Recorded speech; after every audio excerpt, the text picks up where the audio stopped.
ಇದೇ ತಿಂಗಳು 20ನೇ ತಾರೀಕು HD ಕೋಟೆ ತಾಲೂಕು ದಂಡಾಧಿಕಾರಿಗಳ ಕಚೇರಿ ಮುಂಭಾಗ ಏನು ನಿರಂತರ ಚಳುವಳಿಯನ್ನು ಹಮ್ಮಿಕೊಂಡಿದ್ದು, ಸೇವ್ ಕಬಿನಿ ತಂಡ ಅಂತೇಳಿ ಏನು ಒಂದು ತಂಡವನ್ನು ಮಾಡಿ ಇವತ್ತು ಪ್ರಗತಿಪರ ಸಂಘಟನೆಗಳು ಅನೇಕ ದಿನದಲ್ಲೂ ಕೂಡ ಈ ಒಂದು ವಿಚಾರವನ್ನು ಇಟ್ಟು ಇವತ್ತು ಕಾಡಂಚಿನ ಗ್ರಾಮಗಳು ಭಾಳಷ್ಟು ಕೂಡ ತೊಂದರೆಗೀಡಾಗಿ ಮತ್ತು ಏನು ಇವತ್ತು ಕಾಡಿನೊಳಗಡೆ ನಡೆಸ್ತಕ್ಕಂಥ ಸಫಾರಿಯನ್ನು ಸರ್ಕಾರ ಇವತ್ತು ಜಿಲ್ಲಾಡಳಿತ ತಾತ್ಕಾಲಿಕವಾಗಿ ಸ್ಥಗಿತಗೊಂಡಿದೆ.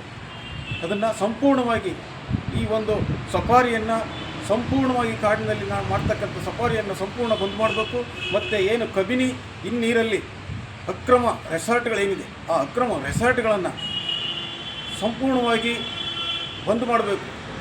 ಅದರಿಂದ ಕಾಡಿನಿಂದ ನಾಡಿಗೆ ಬರ್ತಕ್ಕಂಥ ಪ್ರಾಣಿಗಳಿಗೆ ತೊಂದರೆಯಾಗಿ ಇವತ್ತು ರೈತರು ಅಲ್ಲಿ ಕೃಷಿ ಮಾಡ್ತಕ್ಕಂಥ ಒಂದು ರೈತರುಗಳಿಗೆ ಭಾಳ ತೊಂದರೆಯಾಗಿದೆ. ಅದರಿಂದಾಗಿ ಇವತ್ತು 20ನೇ ತಾರೀಕು ನಾವೆಲ್ಲರೂ ಕೂಡ ಒಟ್ಟಾಗಿ ಸೇರಿ ಎಲ್ಲ ಪ್ರಗತಿಪರ ಸಂಘಟನೆಗಳು ಮತ್ತು ಸೇವ್ ಕಬಿನಿ ತಂಡ ಅಂತ ಏನು ನಾವು ರಚನೆ ಮಾಡಿದ್ದೀವಿ ಆ ತಂಡದ ಹೋರಾಟಕ್ಕೆ ನಮ್ಮ ಕರ್ನಾಟಕ ರಾಜ್ಯ ಕಬ್ಬು ಬೆಳೆಗಾರರ ರೈತ ಸಂಘ ಸಂಪೂರ್ಣ ಬೆಂಬಲವನ್ನು ಕೊಟ್ಟು ಅವರ ಜೊತೆಯಲ್ಲಿ ಹೋರಾಟವನ್ನು ಮಾಡಬೇಕು ಅಂತೇಳಿ ಇವತ್ತು ನಾವೆಲ್ಲ ಒಂದು ತೀರ್ಮಾನಕ್ಕೆ ಬಂದಿದ್ದೇವೆ.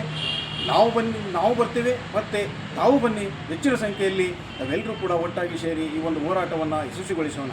ನನ್ನ ಹೆಸರು ಆರ್ ಟಿ ರವಿ, ಕರ್ನಾಟಕ ರಾಜ್ಯ ಕಬ್ಬು ಬೆಳೆಗಾರರ ರೈತ ಸಂಘದ ಅಧ್ಯಕ್ಷರು.